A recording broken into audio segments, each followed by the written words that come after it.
Objektivitas testing. Objektivitas testing adalah pengujian perangkat yang dilakukan secara netral dan berdasarkan kriteria yang jelas. Tujuannya untuk memastikan hasil pengujian akurat, dapat dipercaya dan tidak terpengaruh oleh asumsi atau kepentingan tertentu. Objektivitas dalam testing sangat penting untuk menghasilkan produk yang berkualitas tinggi, memenuhi kebutuhan pengguna dan meminimalisir dari kesalahan.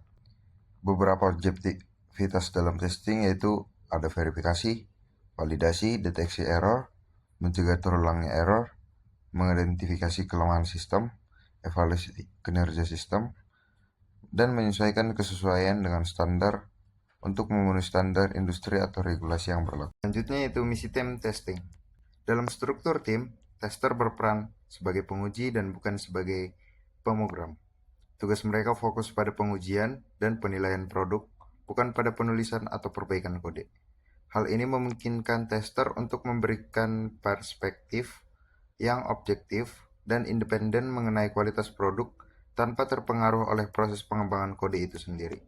Yang pertama itu mengurangi risiko, yaitu menemukan dan memperbaiki masalah sebelum aplikasi atau website dirilis ke publik, sehingga mengurangi risiko kerusakan atau kerugian finansial yang disebabkan masalah teknis.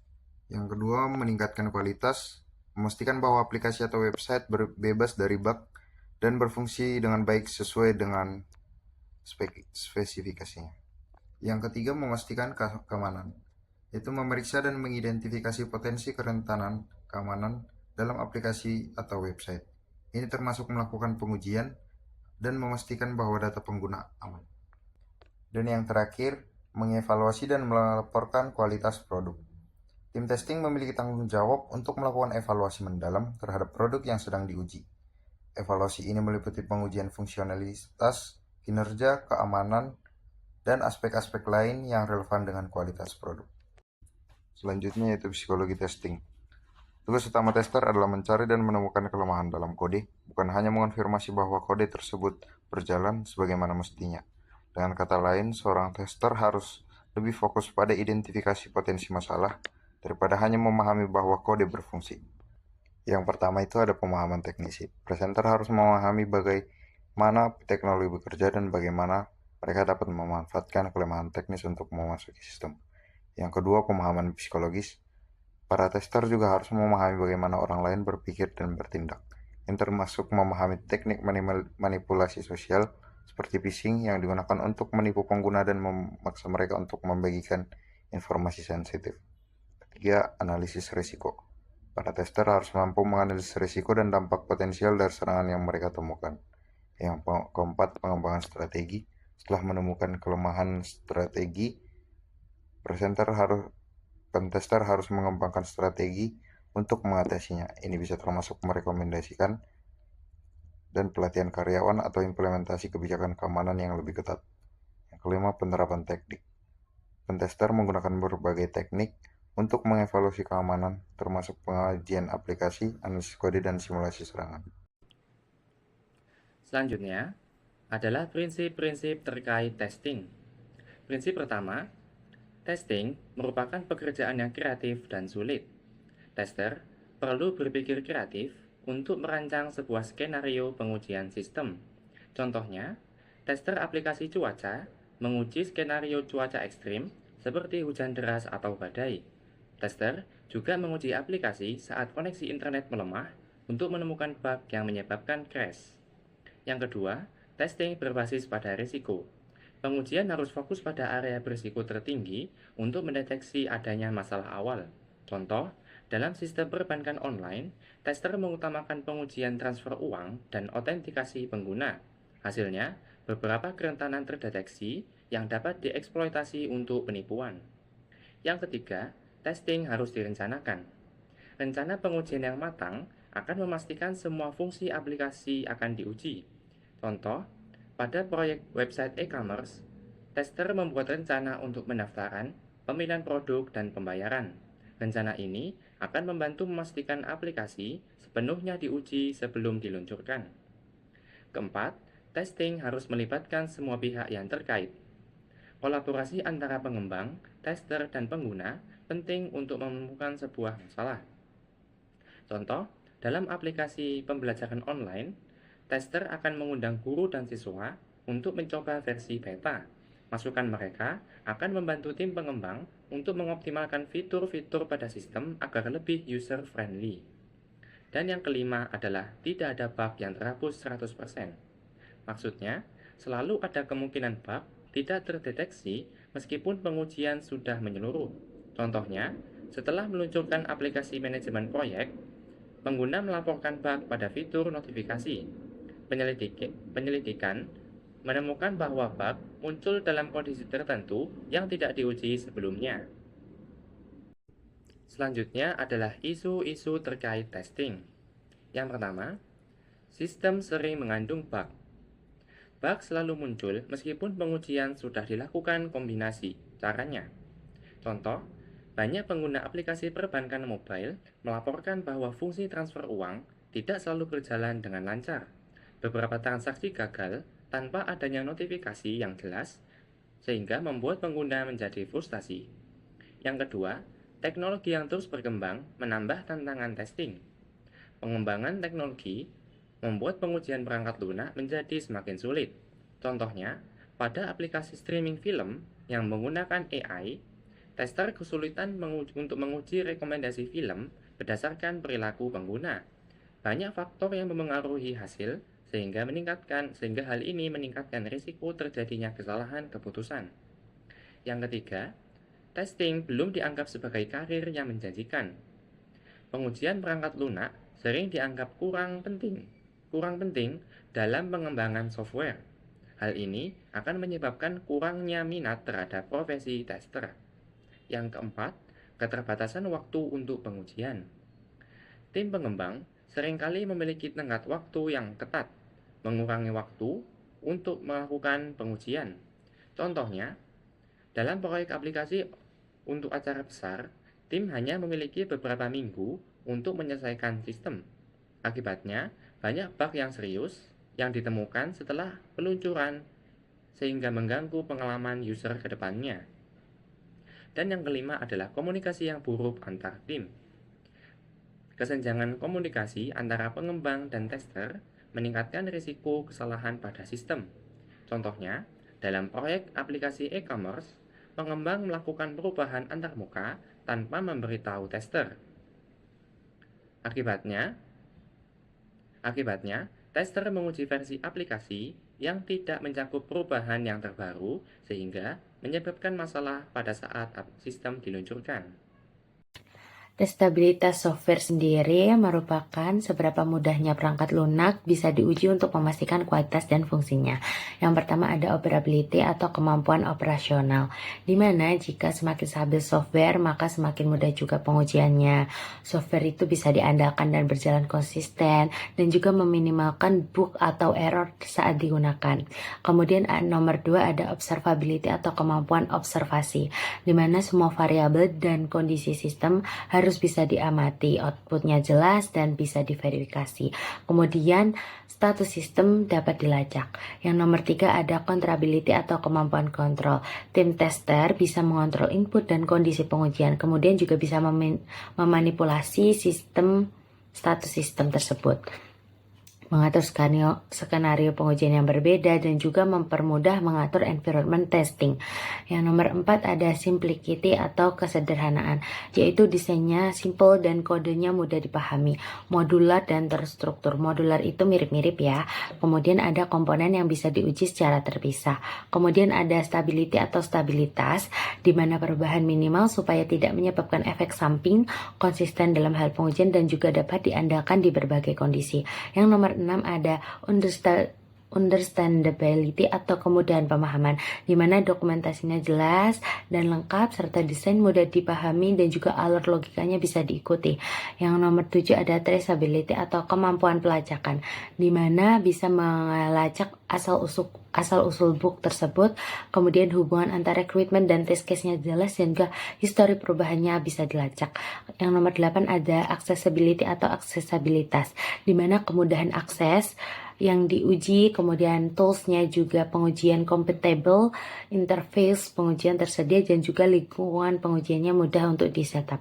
Yang terakhir nomor 9 ada maintainability atau kemampuan pemeliharaan. Itu mudah diperbaharui dan diperbaiki, test case dapat digunakan kembali sebagai histori kan, jadi bisa digunakan kembali. Terus kemudian dalam melakukan regression testing. Yang selanjutnya adalah komponen dari biaya testing itu sendiri. Yang pertama ada biaya SDM atau sumber daya manusia, itu terdiri dari gaji tim tester, kemudian pelatihan dan sertifikasi dari staf tersebut, dan juga konsultan eksternal jika diperlukan. Yang nomor 2 ada biaya infrastruktur, itu meliputi tools dan software testing, kemudian environment testing, server dan hardware untuk testing, dan juga lisensi software testing.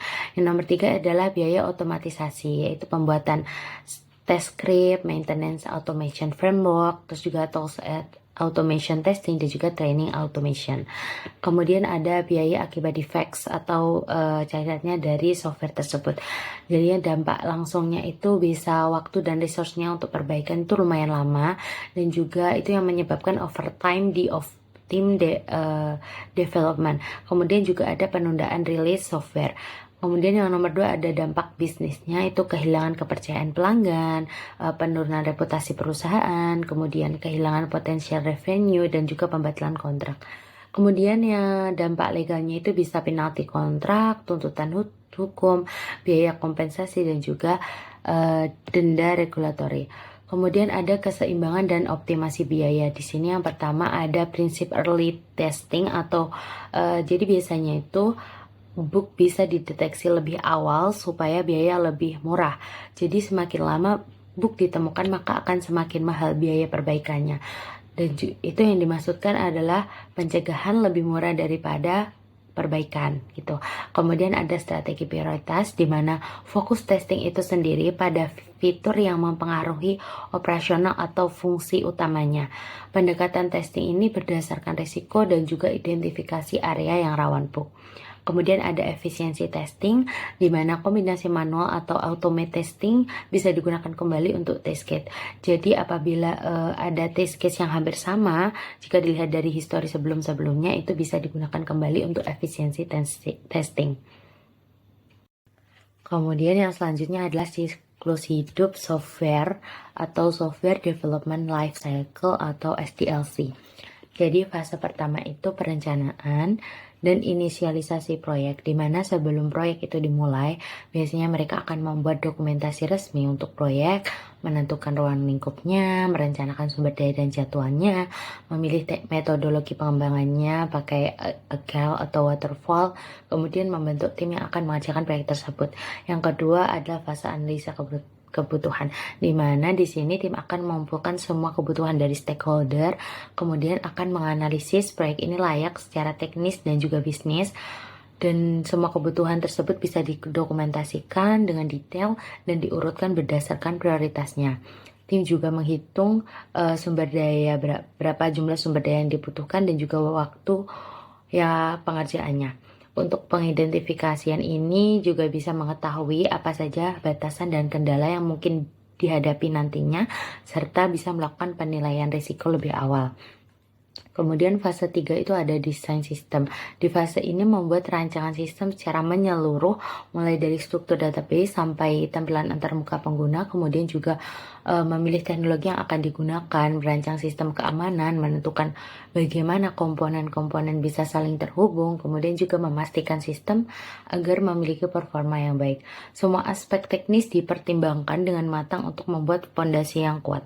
Selanjutnya ada fase 4, yaitu implementasi dan pengujian, di mana tim mulai membangun sistemnya, programmer menulis kode program, dan langsung melakukan berbagai jenis pengujian, mulai dari pengujian unit terkecil, pengujian integrasi antar komponen, hingga pengujian sistem secara keseluruhan. Pengguna juga dilibatkan untuk memastikan sistem sesuai kebutuhan mereka. Tim juga melakukan pengujian performa dan keamanan untuk memperbaiki bug yang bisa ditemukan dan juga mendokumentasikan semuanya dengan baik. Yang fase nomor 5 ada penerapan. Saat sistem siap diluncurkan, tim menyiapkan strategi penerapan, mengatur lingkungan sistem, memindahkan data jika diperlukan, melatih pengguna, mempersiapkan segala sesuatu untuk peluncur, dan juga menyiapkan rencana cadangan jika ada masalah pada saat peluncuran. Fase nomor 6 ada pemeliharaan dan perbaikan. Setelah sistem berjalan, tim harus tetap memantau kinerjanya untuk memperbaiki bug yang mungkin saja muncul, mengoptimalkan performa, memperbarui sistem keamanan, dan menambah fitur baru sesuai kebutuhan dari penggunanya. Juga melakukan backup data secara rutin, memberikan dukungan kepada pengguna, dan terus memperbarui dokumentasi. Fase nomor 7 ada evaluasi. Setelah sistem berjalan, bisa melakukan evaluasi secara menyeluruh, menganalisis metrik performa, mengumpulkan feedback dari pengguna, mendokumentasikan pelajaran yang didapat, menganalisakan pengembalian investasi, dan juga mengidentifikasi apa yang bisa ditingkatkan ke depannya. Nah, hal ini biasanya didapat feedback itu dari pengguna untuk rencana di masa depan. Itulah beberapa siklus hidup dari software. Kurang lebihnya ada 7. Siklus hidup testing adalah proses terstruktur dalam pengujian perangkat lunak untuk memastikan kualitas sebelum dirilis.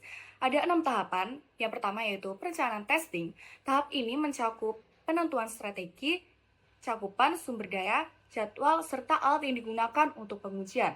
Dengan perencanaan yang baik, proses testing menjadi lebih efisien dan terarah. Kemudian pada tahapan kedua, ada analisis kebutuhan testing, di mana pada tahap ini penguji menganalisis kebutuhan perangkat lunak dari sisi fungsional dan non-fungsional. Selain itu, ditentukan jenis testing yang sesuai, seperti unit testing, integration testing, atau system testing. Kemudian pada tahapan yang ketiga ada desain sistem, di mana pada tahap ini tim penguji membuat skenario atau test case yang mencakup langkah-langkah pengujian, data input, serta hasil yang diharapkan. Tujuannya adalah untuk memastikan semua skenario penggunaan diuji dengan baik.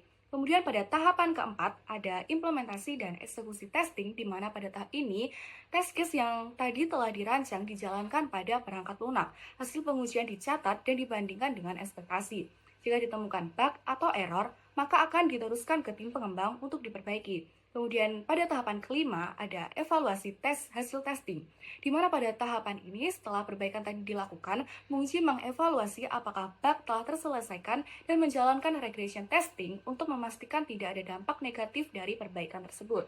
Kemudian pada tahapan keenam yaitu pengujian testing, di mana pada tahap terakhir ini melibatkan evaluasi akhir untuk memastikan perangkat lunak memenuhi standar kualitas. Kemudian semua hasil pengujian terdokumentasi dan keputusan apakah software siap dirilis dibuat berdasarkan laporan akhir testing. Selanjutnya yaitu aktivitas testing secara umum. Dalam hal ini mencakup 6 tahapan, di mana pada tahap pertama yaitu perencanaan testing terdapat kegiatan seperti menentukan tujuan dan strategi pengujian, kemudian membuat rencana pengujian untuk memastikan semua bagian sistem diuji, serta menentukan fitur atau komponen yang akan diuji. Kemudian pada tahap kedua ada membuat kasus uji atau test case, di mana pada tahap ini terdapat kegiatan seperti menyusun skenario pengujian yang sesuai dengan kebutuhan sistem, kemudian menentukan input atau masukan dan hasil yang diharapkan. Kemudian pada tahapan ketiga terdapat melakukan pengujian, di mana pada tahapan ini mencakup kegiatan seperti menguji sistem berdasarkan kasus uji yang telah dibuat, mencatat hasil pengujian dan menemukan kesalahan jika ada, kemudian menggunakan alat bantu pengujian jika diperlukan. Kemudian pada tahapan keempat, yaitu menganalisis dan melaporkan hasil.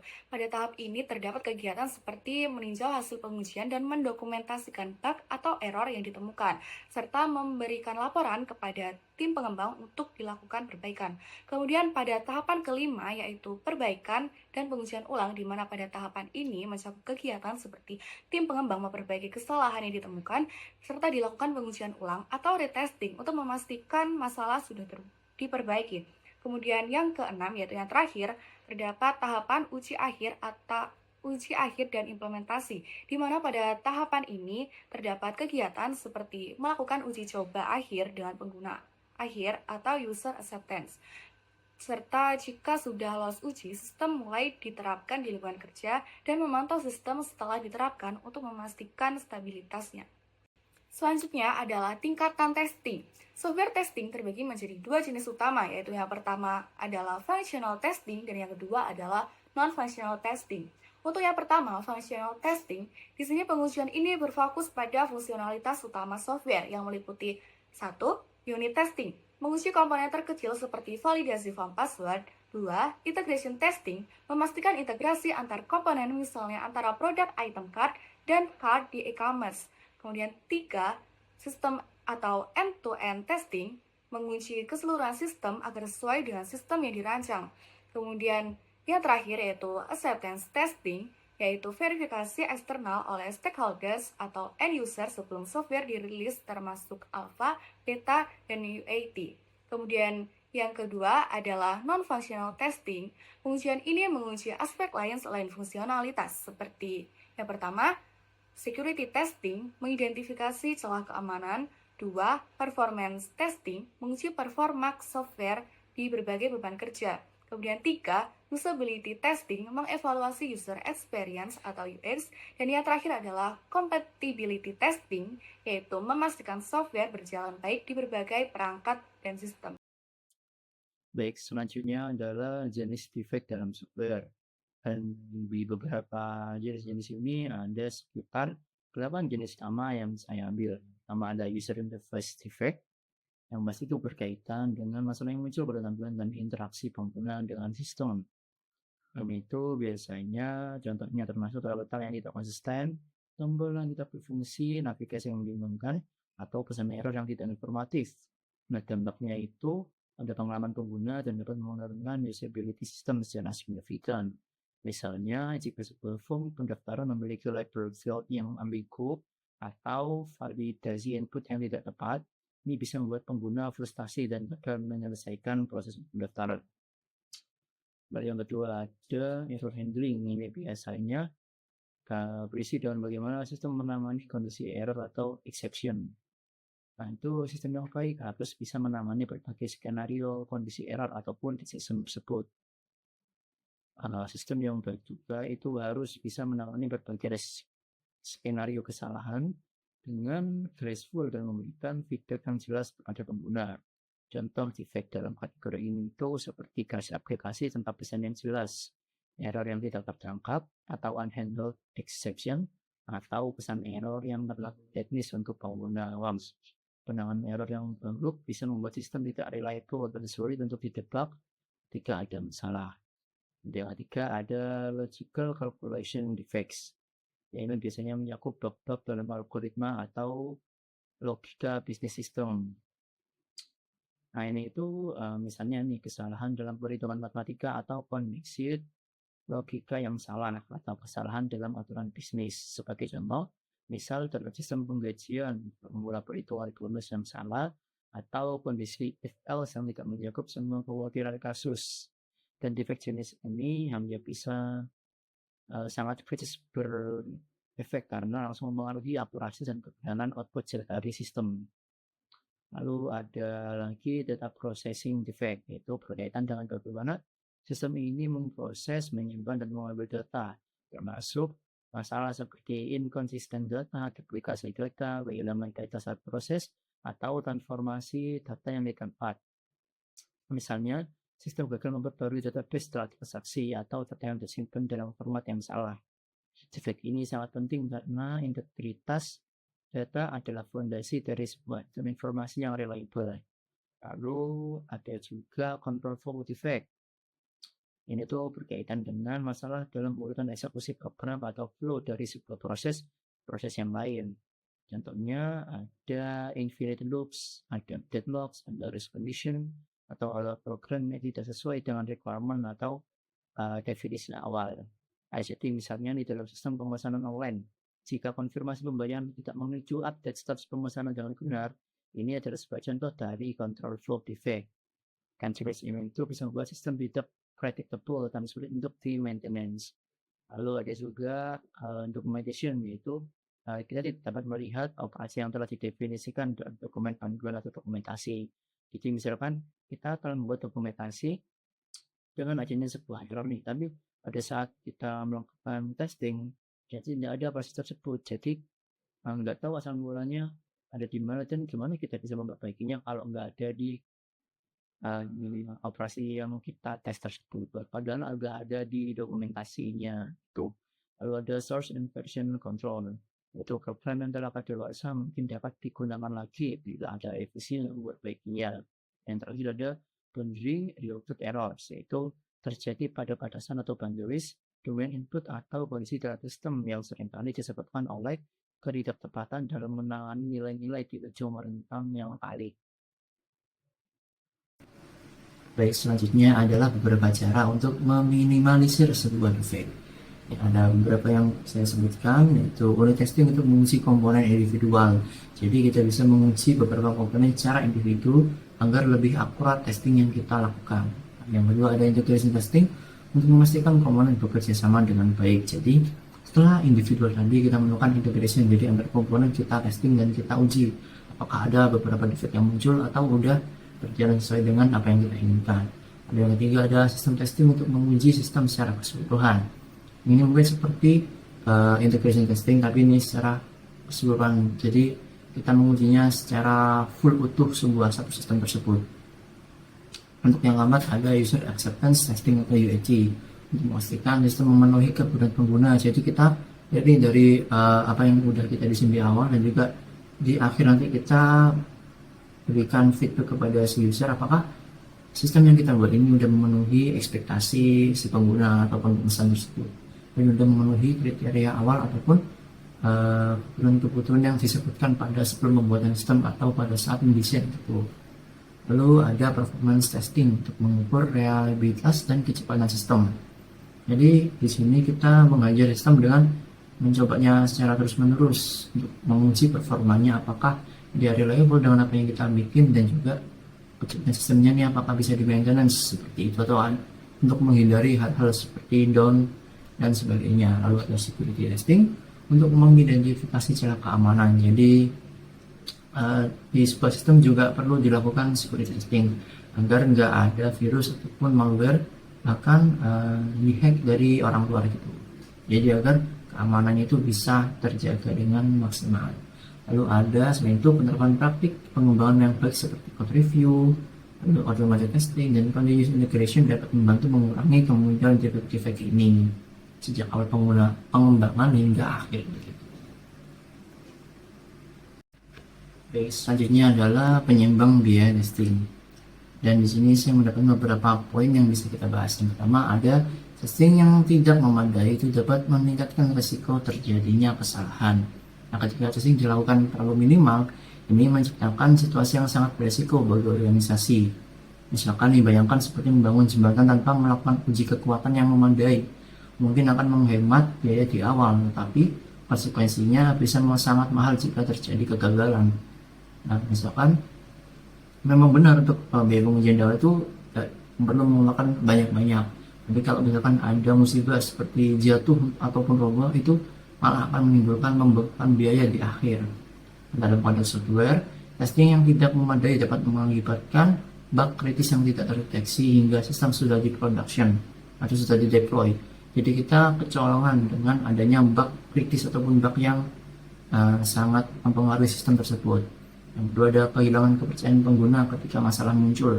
Jadinya jika nanti ada sebuah defect ataupun ada sebuah error yang muncul, itu akan sangat membebani ataupun akan sangat mempengaruhi dari kepercayaan pengguna ataupun user tersebut. Lalu ada biaya perbaikan yang jauh lebih besar karena harus menangani masalah di lingkungan produksi ataupun di lingkungan akhir.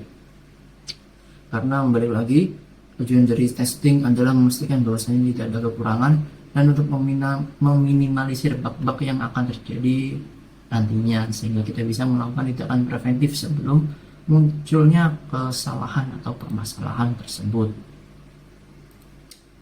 Lalu potensi kerugian finansial akibat sistem downtime atau kesalahan perhitungan. Jadi kita jika melakukan testing yang efektif gitu, yang bisa dikatakan testing yang sudah sangat memadai, kita bisa menghindari potensi dari kerugian finansial tersebut akibat kesalahan perhitungan. Yang kedua, adanya alokasi biaya yang proporsional antara pengujian dan perbaikan defect. Nah, ini itu sangat diperlukan penyeimbangan antara testing dan perbaikan defect. berbicara mengenai sweet spot dalam investasi testing, itu terlalu banyak testing bisa memboroskan sumber daya, bahkan terlalu sedikit itu juga bisa beresiko tinggi terhadap kesalahan ataupun kekurangan, yaitu berlagi ke poin pertama, yaitu testing yang kurang efektif.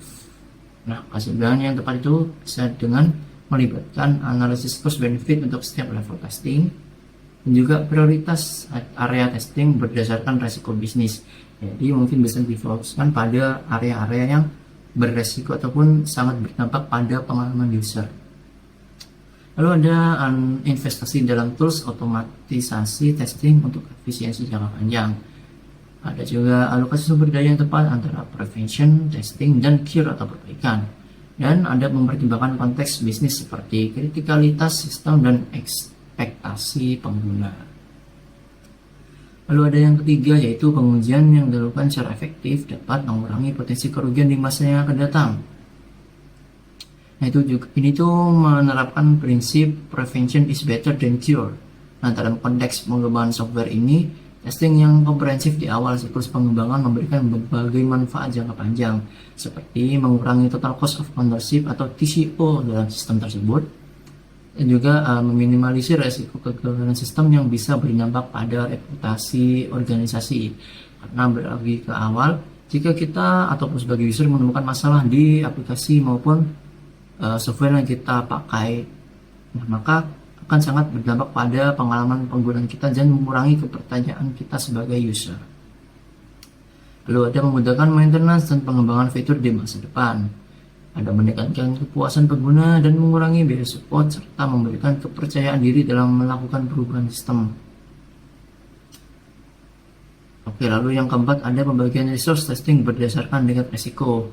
Ini bersama seperti yang dialokasi biaya, jadi kita dapat mempertimbangkan untuk mengalokasikan beberapa tester dan juga fokus testing pada beberapa sektor yang bisa dibilang konflik sektor utama dari sistem yang kita pakai, yang nantinya jika terjadi kesalahan maka di area ataupun di bagian tersebut itu akan sangat berdampak dan perlu perhatian lebih dari tester untuk fase testing.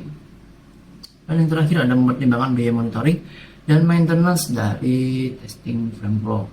Ini itu juga sangat penting tentunya,